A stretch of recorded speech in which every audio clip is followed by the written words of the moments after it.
Hello, good morning dear student. हम लोग study कर रहे थे difference between crystalline and amorphous solids and we have studied about the what is the difference between crystalline and amorphous solids। Crystalline और amorphous solids में क्या differences हैं इसके बारे में हम लोगों ने स्टडी किया। इसमें आज हम स्टडी करेंगे classification of crystalline solids, crystalline solids का वर्गीकरण। ओके, क्रिस्टलीन सॉलिड्स को वर्गीकरण क्यों किया गया? द क्रिस्टलीन सॉलिड्स में be classified into four categories on the basis of the intermolecular forces operating in them। Crystalline solids को 4 कैटेगरी में डिवाइड किया गया है। किसके बेस पे? जो कॉन्स्टिट्यूएंट पार्टिकल्स होता है उसके बीच में कैसा फोर्स लग रहा है उसके बेस पे इसको अलग किया गया। आइए जानने की कोशिश करते हैं वो कौन से 4 पार्ट्स हैं। तो क्रिस्टलीन सॉलिड्स को 4 कैटेगरी में डिवाइड किया गया। 4 कैटेगरी हमारे पास होता है।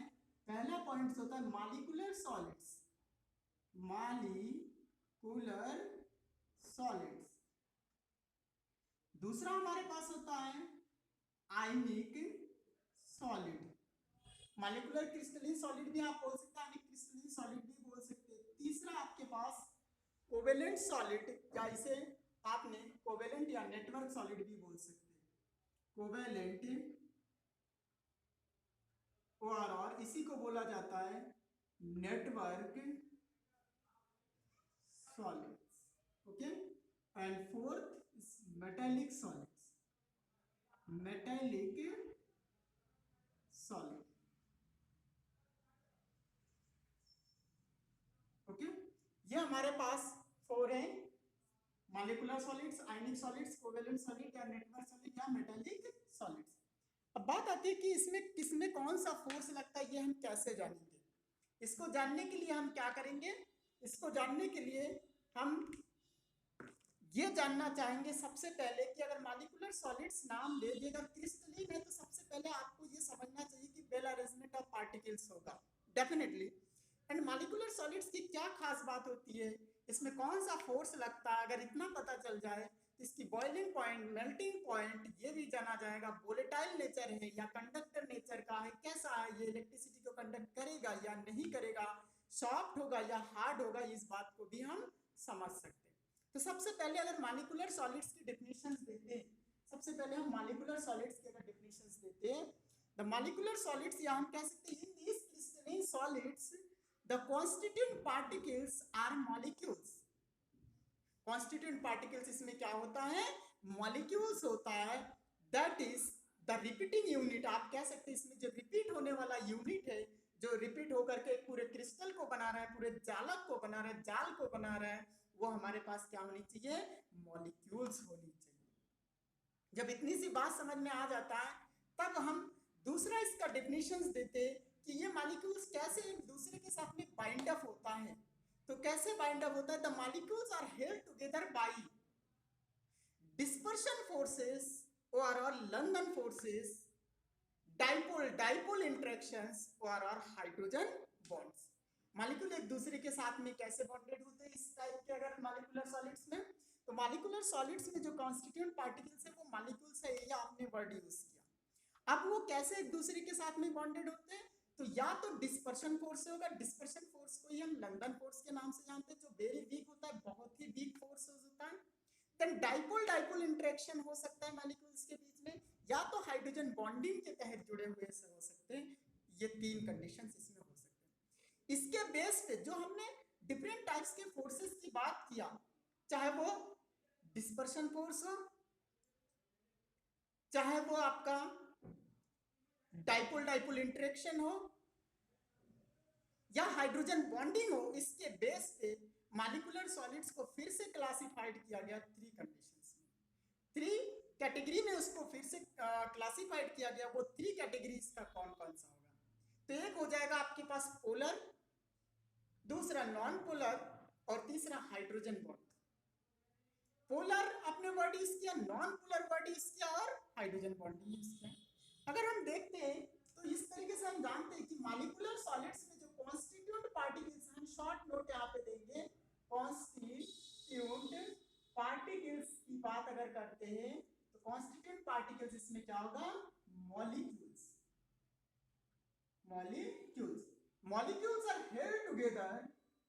held together by van der Waals force, van der Waals force, van der Waals force। इसमें जो van der Waals फोर्स होगा वो आपका डिस्पर्शन फोर्स होगा। डिस्पर्शन फोर्स, लंदन फोर्स, ये इसको इसमें हम कैटेगराइज कर देते हैं।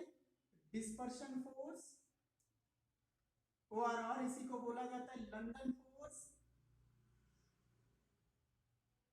और दूसरा पॉइंट इसमें आपके पास आ जाएंगे dipole dipole interactions, dipole dipole interaction. और इसका तीसरा हो जाएगा हाइड्रोजन बॉन्डिंग। ओके, इसके बेस पे फिर से हमें क्लासिफाइड कर दिया गया इसको 3 पार्ट्स में मॉलिक्यूलर सॉलिड्स को, नॉन पोलर मॉलिक्यूलर सॉलिड्स, दूसरा हमारे पास पोलर मॉलिक्यूलर सॉलिड्स, और तीसरा हमारे पास हाइड्रोजन बॉन्डिंग। चलिए थोड़ा सही लिख देते हैं, hydrogen bonding molecular solids. Okay, non polar molecular solids जो होता है, इसमें जो आपका फोर्स काम करता है वो डिस्पर्शन फोर्स हो सकता है या लंदन फोर्सेस हो सकता है। जो पोलर मॉलिक्यूलर्स है जिसमें हम डाइपोल डाइपोल इंटरेक्शंस की बात करते हैं, हाइड्रोजन बॉन्डिंग की बात करते हैं जिसमें आपके हाइड्रोजन बॉन्ड होते हैं। अब बात आती है कि ये होता किसमें, कैसे समझे इस चीज को। तो यहाँ मैं थोड़ा सा इमेज कर रहा हूँ, चीजों को समझाने की कोशिश कर रहा हूँ, और इसी में सब कुछ यहाँ पे हम खत्म कर देंगे। कैसे, जब नॉन पोलर की बात करते हैं तो नॉन पोलर जो मॉलिक्यूलर सॉलिड्स होता है मे बी एटम्स और मॉलिक्यूल्स, ये एटम्स भी हो सकता है और मॉलिक्यूल्स भी हो सकता है। अगर ये एटम्स वर्ड आया है तो समझ में आ जाता है कि इसका मतलब हमने जो डिफिनीशन पहले दिया कि in this molecular solids the constituent particles are molecules, तो ये चीज हमारा रॉन्ग हो जाता है। ऐसा समझ में आ रहा है, लेकिन नहीं, इसमें रॉन्ग नहीं होता। क्यों नहीं रॉन्ग होता है, ये बात अगर आपको समझना है तो इसमें एटम्स के जब वर्ड हमने यूज किया तो एटम्स इज इक्वल टू हम हीलियम, नियॉन, आर्गन, ETC इसेट्रा हम जब लिखते हैं तो ये हमारे पास मोनो एटॉमिक मॉलिक्यूल्स भी इसे हम कह सकते हैं। दिख रहा है यहाँ पे एटम्स के फॉर्म में, ये सिंबल के फॉर्म में दिख रहा है, और ये हमारे पास मोनो एटॉमिक मॉलिक्यूल्स भी कहते हैं। जब हम मॉलिक्यूल्स के बारे में डिस्कशंस करते, कैटेगरी पढ़ते हैं, तो मोनोएटॉमिक मॉलिक्यूल्स बोलते, डाइटॉमिक मॉलिक्यूल्स बोलते, ट्राइटॉमिक मॉलिक्यूल्स बोलते, टेट्राएटॉमिक, पेंटाएटॉमिक इसेट्रा हम बोलते हुए चले जाते हैं। मोनोएटॉमिक मॉलिक्यूल्स, जब एक एटम्स होता है वो मॉलिक्यूल्स भी आप उसे कह सकते हैं, एटम्स भी बोल सकते हैं, वो एक सिंबल भी होता है एलिमेंट्स का, तो वो हमारे पास मोनोएटॉमिक मॉलिक्यूल्स होता है। जब इसी तरीके से मॉलिक्यूल्स की बात करते हैं, इसमें हमने बोला कि ये मॉलिक्यूल्स भी हो सकता है, एटम्स भी होता है। तो आपके पास solid iodine, solid Cl2, solid iodine, solid Cl2, solid H2 hydrogen की बात करते, या सॉलिड मेथेन की बात करते, या P4 फास्फोरस की बात करते, इसेट्रा, ये सब मॉलिक्यूलर आपको दिख रहा है। ये डाइटॉमिक इसेट्रा दिख रहा है, डाइटॉमिक, टेट्राएटॉमिक इसेट्रा दिख रहा है। तो ये आपके पास मॉलिक्यूल। तो मैंने क्या कहा, नॉन पोलर मॉलिक्यूल्स आपका क्या हो सकता है, एटम्स भी हो सकता है और मॉलिक्यूल्स। एटम के केस में आपके हीलियम, नियम, आर्गन आ जाएंगे, जबकि मॉलिक्यूल के केस में आपके आयोडीन, क्लोरीन, H2, और सॉलिड स्टेट में होंगे सब मेथेन, फास्फोरस इसेट्रा आपके इसमें आ जाएंगे। बात समझ में आ रहा है। इसेट्रा हम इस तरीके से हम इसको पढ़ लेते हैं। जब ये चीज हमने देख लिया, और इसमें जब फोर्स काम करेगा वो कौन सा फोर्स काम करेगा, डिस्पर्शन फोर्स और लंदन फोर्स काम करेगा। ओके, अब अगर इसकी कैरेक्टरिस्टिक्स के बारे में देखते हैं, इसकी कैरेक्टरिस्टिक्स के बारे में, दे आर सॉफ्ट सॉलिड, ये आपका क्या होता है, सॉफ्ट होता है, दे आर जनरली सॉफ्ट, ये जनरली सामान्यतः क्या होता है, नरम होता है ऐसे solids. Okay, and it's melting point या इसका जो मेल्टिंग पॉइंट होता है वो बहुत ही लो होता है। सॉफ्ट होता है तो डेफिनेटली इसकी मेल्टिंग पॉइंट क्या होनी चाहिए, लो होनी चाहिए। एंड आर यूजुअली लिक्विड और gaseous state at room temperature, room temperature पे या तो लिक्विड स्टेट में होंगे या गैसियस स्टेट में होंगे। क्यों, क्योंकि ऑलरेडी आप जानते हैं मैंने सॉलिड वर्ड यूज किया, इसका मतलब इसके टेम्परेचर को बहुत लो करना पड़ेगा, फ्रीजिंग पॉइंट लाना पड़ेगा, तब जाकर के ये कहीं पे माइनस में टेम्परेचर जाएगा, तब जाकर के ये सॉलिड स्टेट में होगा। ठीक है, इस तरीके से। दूसरा, दे आर नॉन कंडक्टर, ये इलेक्ट्रिसिटी को कंडक्ट नहीं करता। इलेक्ट्रिसिटी को कंडक्ट क्यों नहीं करता, चाहे वो एक्वस मीडियम में हो, चाहे ये सोल्यूशन मीडियम में हो, चाहे सॉलिड स्टेट में हो, ये इलेक्ट्रिसिटी को कंडक्ट नहीं कर सकता है। इलेक्ट्रिसिटी को कंडक्ट करने के लिए हमारे पास होनी चाहिए या तो वो चार्ज पार्टिकल्स हो या तो इलेक्ट्रॉन हो। इलेक्ट्रॉन होगा, चार्ज पार्टिकल्स होगा, तभी वो इलेक्ट्रिसिटी को कंडक्ट करेगा, इस तरह ये इलेक्ट्रिसिटी को कंडक्ट भी नहीं करेगा। तो ये इसके नेचर्स के बारे में जान ले। नेक्स्ट हमारे पास आता है पोलर मॉलिक्यूलर सॉलिड। जब पोलर मॉलिक्यूलर सॉलिड्स के बारे में बात करते तो पोलर मॉलिक्यूलर सॉलिड्स में हमारे पास solid sulphur dioxide, solid carbon dioxide, solid ammonia, ये सब आ जाता है। ठीक है, अमोनिया आपके उसमें भी चला जाता है, हाइड्रोजन बॉन्डिंग में भी चला जाता है और इसमें भी आता है। तो पोलर की बात जब करते तो हमारे पास, जब हम SO2 की बात करते या CO2 की बात करते सॉलिड में, या NH3 की बात करते, ये सब, या सॉलिड HCl की बात करते, तो ये सब हमारे पास किसमें आ जाता है, पोलर नेचर। क्योंकि हम जानते हैं पोलर नेचर तब होता है कि दोनों की इलेक्ट्रोनेगेटिविटी डिफरेंस होने की वजह से इसके पार्शियल नेगेटिव, इसके पार्शियल पॉजिटिव।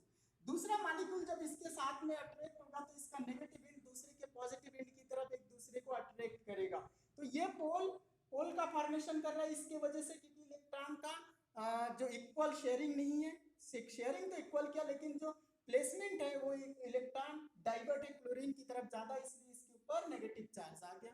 ओके, बात समझ में आ रहा है। तो ये मॉलिक्यूल जब ऐसे ही सेम मॉलिक्यूल के साथ में अट्रैक्ट होगा तो वो किसमें, डाइपोल डाइपोल इंटरेक्शन होगा, क्योंकि एक का नेगेटिव एंड दूसरे के पॉजिटिव एंड की तरफ हमेशा अपने आप को व्यवस्थित कर लेता, डाइवर्ट रहता और अट्रैक्ट करता, जिसकी वजह से वो कंडेंस रहता। क्लियर, ये बात हमने यहाँ पे समझ लिया।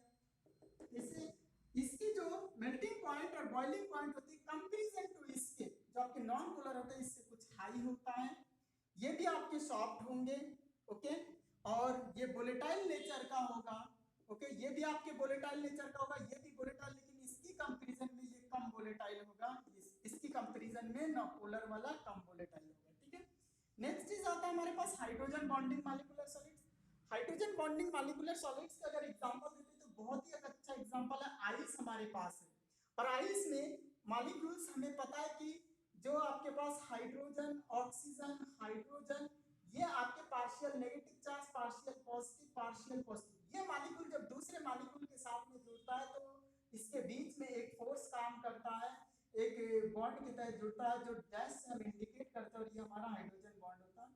फिर इसका पॉजिटिव और इस तरीके से ऑक्सीजन, इस पे नेगेटिव, फिर आपके पास इस तरीके से हाइड्रोजन पॉजिटिव, फिर ऑक्सीजन नेगेटिव, इस तरीके से आपका बॉन्ड जुड़ता रहता है। ये बॉन्ड जो होता है ये हाइड्रोजन बॉन्ड होता है।